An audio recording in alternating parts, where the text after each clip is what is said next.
Hello, and welcome to In the Know. This is the podcast where we talk about all things property. My name is Dominika Bator, and I'm a buyer's advocate with Henderson Advocacy. Thank you so much for joining me today. I'm looking forward to keeping you in the know.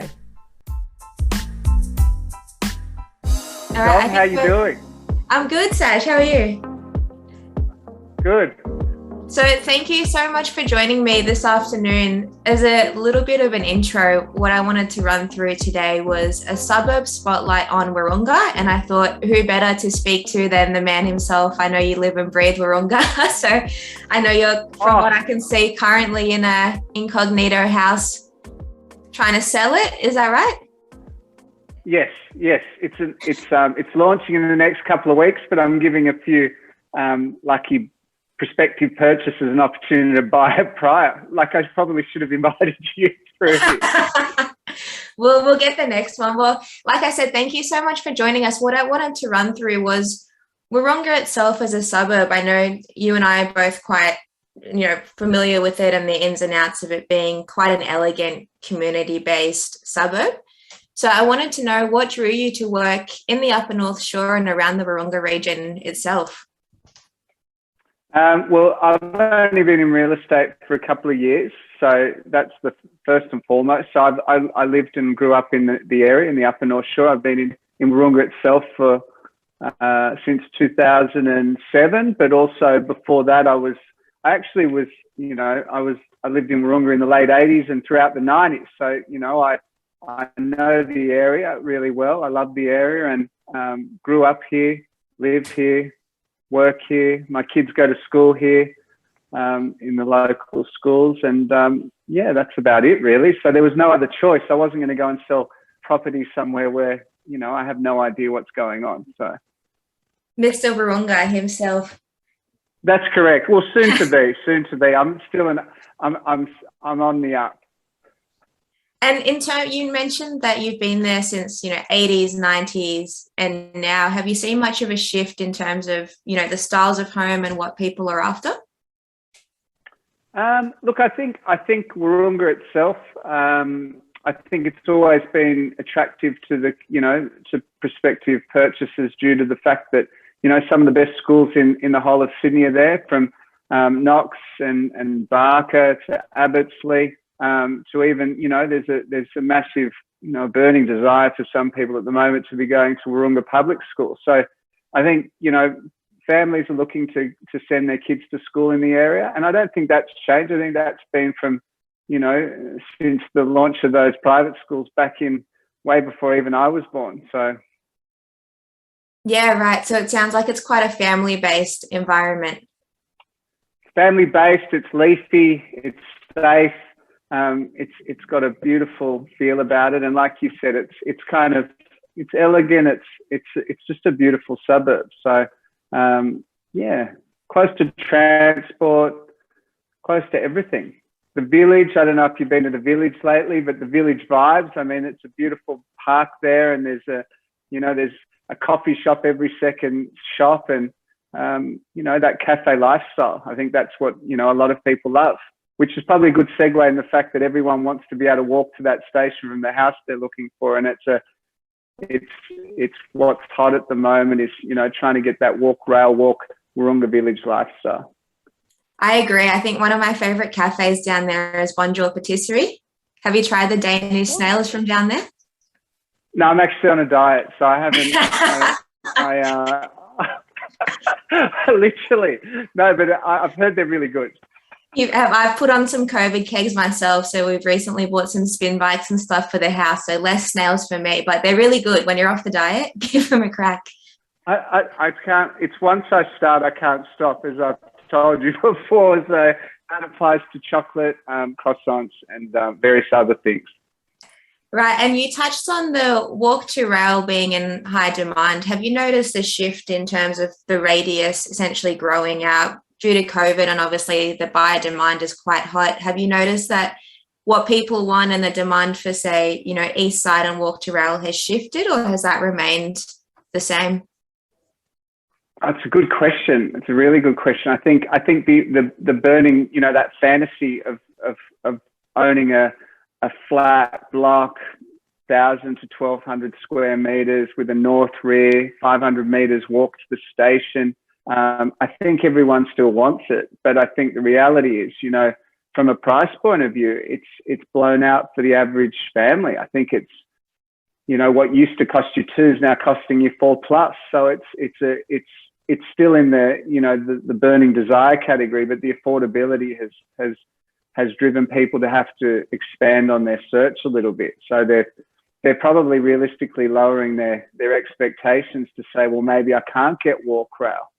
Maybe I can't have a north rear, you know, maybe the block isn't as big as I wanted it to be. And I think that's where we're at the moment. I think, you know, to have that perfect block that everyone wants, that you can walk to the village and the rail is, I mean, it's up there price wise. I agree. And I think the key question that I get from a lot of buyers and prospective buyers that are looking in the Upper North Shore or Wahroonga, for example, specifically, the key question I get a lot of the time is, you know, that there's east versus west, and there's obviously a significantly larger demand for the east side. Why would you say that is? What do you think the key factor behind that, you know, prestige is on the east side? I think it's a funny one, but you know what? It's just, I think people just want the best, and you know, sometimes you can't explain it or articulate it. But I mean, that east side, which isn't even really in the east, but let's just call it that. It's another weird thing, but it's kind of it feels better. It's obviously you don't have to cross over the Pacific Highway. I think there's a tendency for a lot of areas on the west side to be either covered in trees or a little bit dark or a little bit far away or on an angle or down a ditch. Or so the majority of properties that can be, you know, west side, I think people do have in their head a certain kind of relationship with some of the properties on that side. There's some snobbery around it as well. It's kind of like east side, west side. It's all a bit strange, but I think, look, properties are flat and nicer. They feel better. There's better aspects. They're walk to rail. You don't have to cross over the highway. And I guess there's that trophy home bragging right of living in some of those top 5-10 streets. In terms of some of the top streets, I know that there's, you know, some trophy streets, so to speak. What would you say those are?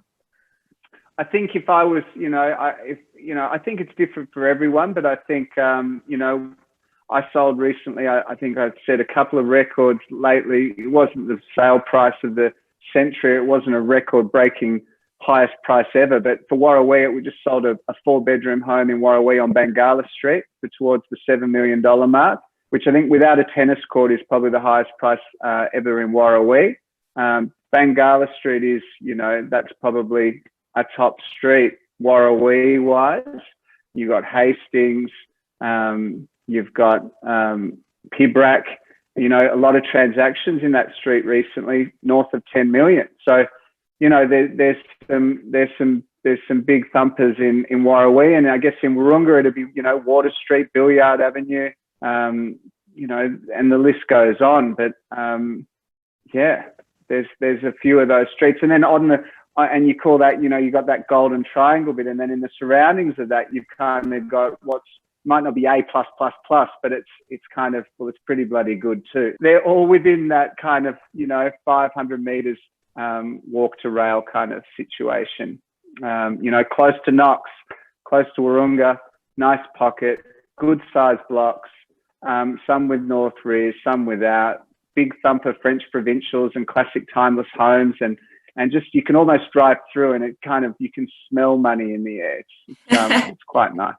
It's definitely a luxurious suburb, and I've been to many open homes and, you know, inspections and you name it. We've kind of seen it, from tennis courts and pools and, you know, wine cellars and gyms and all of that sort of stuff seems to be the norm for the Upper North Shore. I think everybody's used to a certain level of elegance for the homes that they're looking for.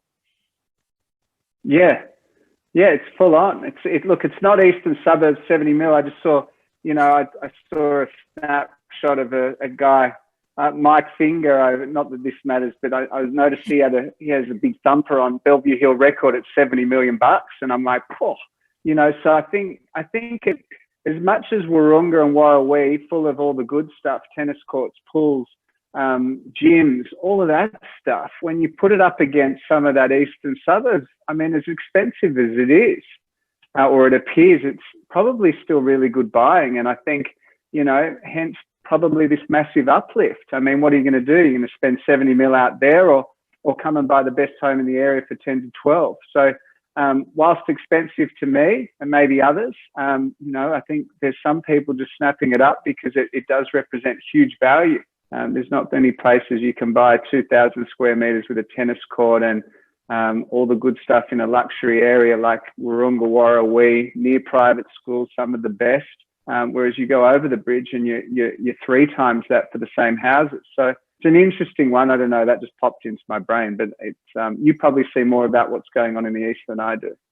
Yeah, for sure. I mean, at Henderson, we work across, the east, the inner west, the North Shore, the northern beaches. So we've kind of seen it all. But I think a general trend that we've seen is prices are, for buyers and for sellers seem to be consistently climbing and skyrocketing. And I think we're at an interesting point with the second lockdown now. And given that we're in winter as well, it seems to be quite an interesting split between conversations we're having where people are ready to go and they want to purchase and they want to beat the crowds versus the other half that are in the same position they were in last year where let's just wait it out and wait and see. So I'd love to know from the seller side how you're finding COVID. The bottom line is from a logistics point of view, it's a bit more difficult. Obviously, when you open a home, usually, in your first weekend, you might put something out there in maybe the medium price point in Wahroonga, I don't know, early 2s, whatever it might be. I'm data-wise, I'm not 100% accurate, but let's call it 2-3, for example. And, you put a property out in that price point where the majority of people are looking and trying to get into Wahroonga. You might see 30 people come through a first open or 20 or whatever it might be. And in a normal situation, open for half an hour, extend it to maybe 45 and they're in and out.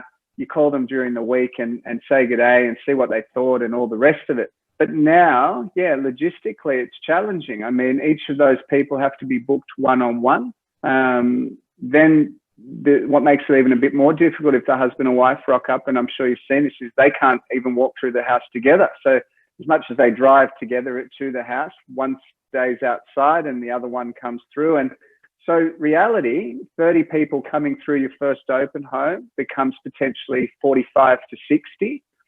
Each of those people have to go through their home by themselves. So instead of a half an hour to 45-minute open, the reality is, from my experience, and I guess the team as well, we're having opens that might last for 3 to 4 hours, and there might be 2 of them for the one property on a weekend. So now, having said that, as logistically challenging it is, usually you chase those prospective purchasers down the road for the next week anyway, trying to see what they thought. Do they need any more information? But the reality is, at the open home, you're spending 15 minutes with the wife or husband while the other one's checking it out. And you pretty much, you've done the work, with the buyers, you've helped them out. They know what the guide is. They know what they've had their questions answered. It's all pretty much knocked over on the day. So there's some upside. There's better communication. There's better conversations. And I think buyers are getting serviced probably better than they've ever been. And it is, the only other thing is it's challenging. I mean, it's probably not sustainable to have 10 open homes with that kind of system going unless you've got, I don't know, 40 staff.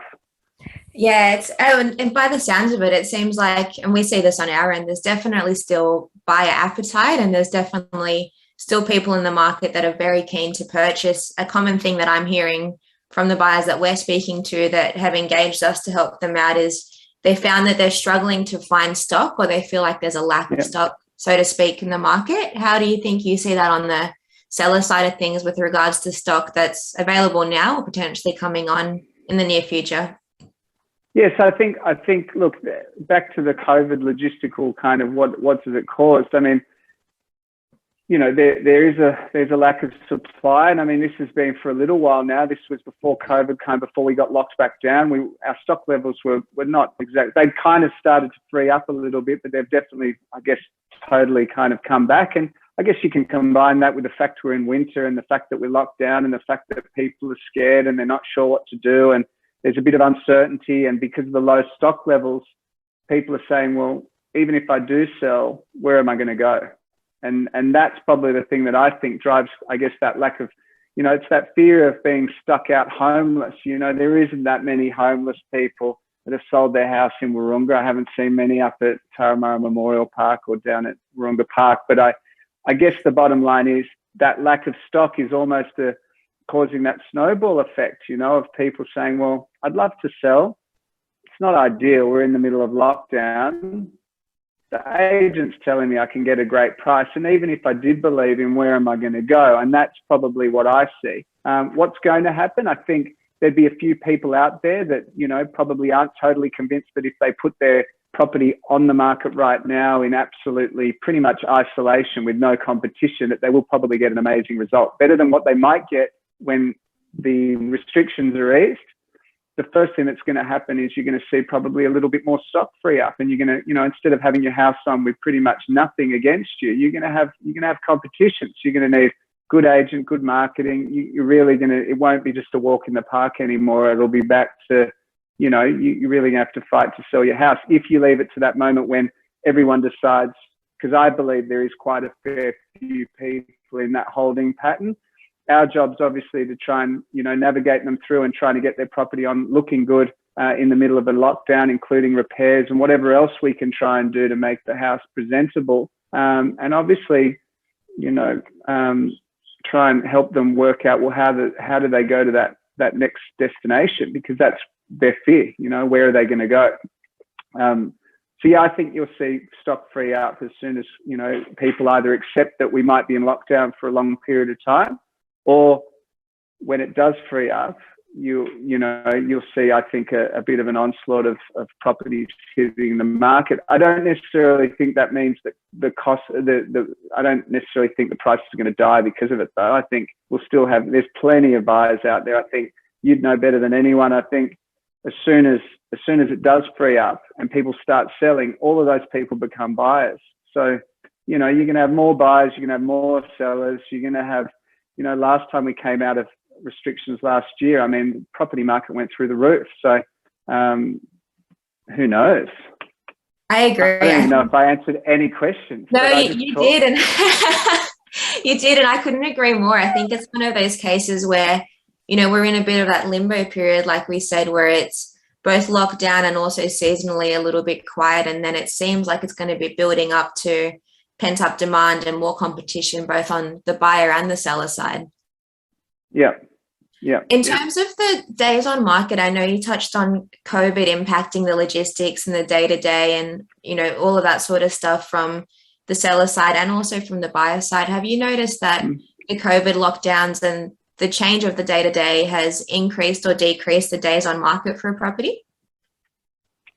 Look, I think, look, in a hot market, you're always going to see days on market come back. I think that's, most likely what's going to happen. Everyone's got their own view on what that means. Some people will promote the fact that they're the quickest salesman in the universe, whereas, and that sometimes is the case. But I think you will see property prices go upwards. You'll see ease of being able to create a transaction cause your days on market to probably speed up a little bit. Whether that's good, bad, sad, who knows? My opinion on it is the fact that, I still do believe that regardless how hot a market is, the best result most likely usually happens on the auction day. Obviously, it doesn't help when you're dealing with some buyer's agents that are niggling at your ankles saying, like, sell the house. And at the end of the day, that's the thing. So I think, look, in answer to the question, I think hot markets, as you know, days on market pull back. I've even watched, some of my competitors now launching 2-week auction campaigns, which I'm undecided what I think of it. I sit back and see what it all means, but it seems short. I don't know what your thoughts are. Yeah, it's definitely moving quite quickly out there, and I think speed is key. I'm assuming for the seller side as well, but from a buyer side, we want to make sure that once we narrow down the brief and make sure that we're looking essentially for the right criteria for our buyers, that we are quick on it, because there is still competition out there and we don't want to be second in line. I know I hassle you every other week to try and get some properties before they go live. So we want to be quick in there and make sure we get in before the crowds. Yeah, so it's interesting, it's things have sped up a little bit. People are offering at the first open homes. So there is some speed and urgency out there. I think it's caused by a lot of things, but I guess obviously there's the big fear of missing out. But I think the other thing that I've noticed is a lot of these people that are in open homes, they've sold, they're done, like they're out of a home. They've sold their house, they've taken a big number on it, and they're excited, but they're also now going, shit, I don't know, like I've got plenty of people at the moment saying I sold my house for this, and they're happy, and then 2 weeks later the same house, the same open, saying I don't know if I've done the right thing, because this thing's a lot more expensive than I thought it would be. So there's urgency, there's desperation, and you can see it, and people are wanting and saying, I need to buy it before the auction. I want to buy it before the auction. So with that competition and with that stuff going on, I mean, yeah, you have to know what you're doing in regards to buying a property.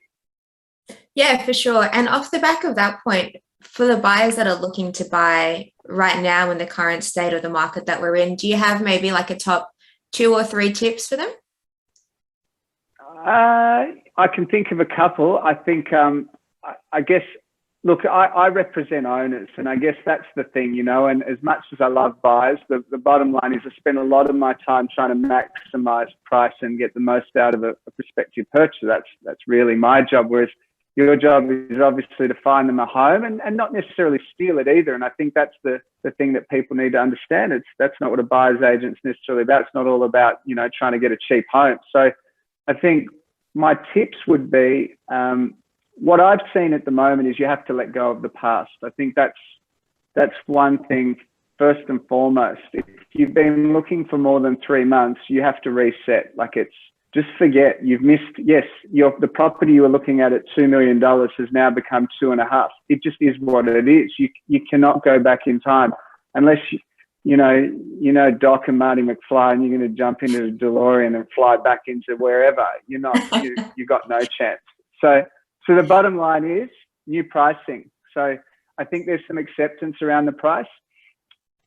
The conversation I have with people, and I think, I don't know if, this is a tip, but I tell you the thing that I'd probably, if I was a buyer right now, the majority, our statistics tell us, we look at a lot of stuff that happens when we sell a house. We kind of know most of the time exactly where the person came from. Most of our buyers come off the North Shore. They didn't just pop out of wherever. 80% of them have lived on the North Shore somewhere. They're either upsizing or downsizing. So that's your majority of the buyers out there.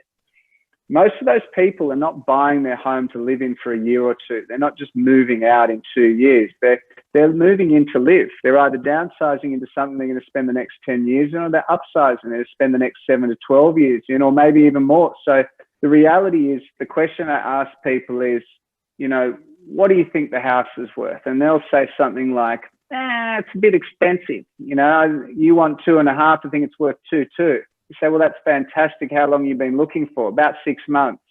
So I guess the next thing I say to people is, and this is the tip, by the way, it's a long way getting there, but how long are you going to live in your house for? And they usually say, 5, 6, 7, and they say probably 10 years. They say, well, if you look at Wahroonga, Wahroonga in the last 10 years, you'll notice that in the last 5 to 7, most properties have doubled anyway. So my tip is this. If you're living in a property for the next 7 to 10 years and you're not going to flip it in the next 1 to 2, and we never know what's going to happen and things can change, but if your intentions are to stay in a house for 10 years, understand that regardless of what you're paying, this is going to turn again. Like, you are going to see a property cycle again. 7 to 10 years away, whatever you're purchasing for today will most likely double.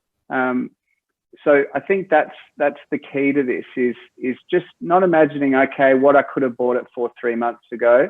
Look at today and say, okay, it's going to cost me 2.5. Could have bought it for 2 million 3 months ago. It is what it is. I'm going to stay in it for 10, and most likely these same people will be asking me to sell it in 10 years. It'll be worth 5.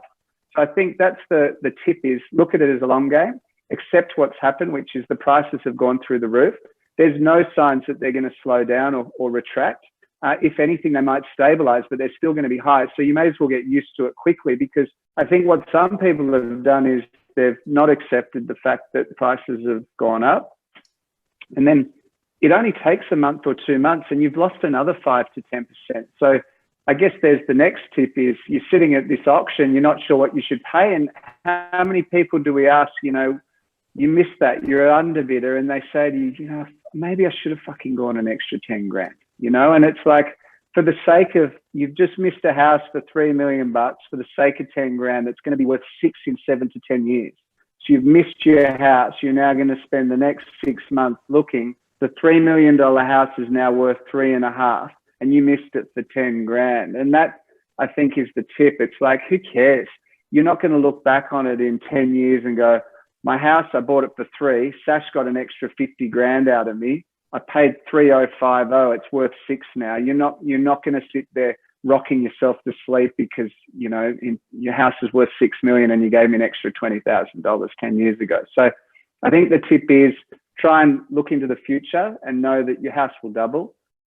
Look even into the next few months and know that you could have a lift of 5, 10%, which basically for the sake of 10, 20, 30 grand or 50 grand, I know it's money and it's easy to say, but I think you've got to get ahead of the market. So again, a long-winded way to say, you know, accept what's happened, look into the future. Your property will double again. It might take 5, 6, 7, 10 years.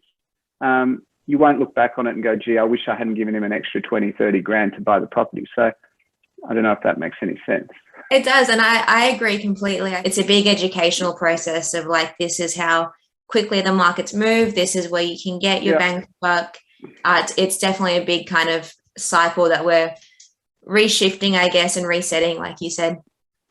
Well, it's easy to say, you know, imagine how you feel if, you know, and I guess an example in our area would be if I went back a year and a half, I could have bought probably a 2,000 square meter block in one of the nicest streets in the area, big thumper of a home, you know, like probably even a bloody tennis court, north rear, 500 meters walk to Wahroonga. Now, not to be rude to whatever it might have been, but like I'm in B grade stuff. Like I'm in kind of 1.5 kilometers away from the station in a place that you would never have dreamt to live in your life, most likely if you had that money. And I'm buying a project home. You know, I'm buying like basically a high-end project home in a B grade location, and I'm probably not even getting change out of 5 mil. So I've gone from being the most prestigious part of Wahroonga Warrawee to now a B grade location in a project home. And that's a big shift. And that has happened literally in a year, not even, maybe in the last 6 months. Same thing goes for people that wanted to build their dream home. People have gone from thinking they could buy a block of land for $2 million, maybe in an A grade location for 3. That B grade location on a main road on 1,000 square meters is now costing them nearly $3 million. You could go back a year and a half, it would have cost you 1.8. So it's scary. It is. And I think it just goes to show that speed is definitely key. And if you're financially ready and if you know what you want, now's probably the best time to go after it. Just have to close your eyes and buy the property. Rip the Band-Aid off and get in there. You have to. Horrible. Awesome. Well, thank you so much, Sash. I think we've covered off all the golden nuggets and I really appreciate the time. I know that you're super busy, obviously taking the time out while you're mid-selling a home. So it's very much appreciated. Right. Awesome. Thanks for having me. This is general advice and does not take into account your objective situations or needs. You should consider if this advice is suitable to you and your circumstances. Please read any applicable PDS beforehand. Thank you for listening to the podcast.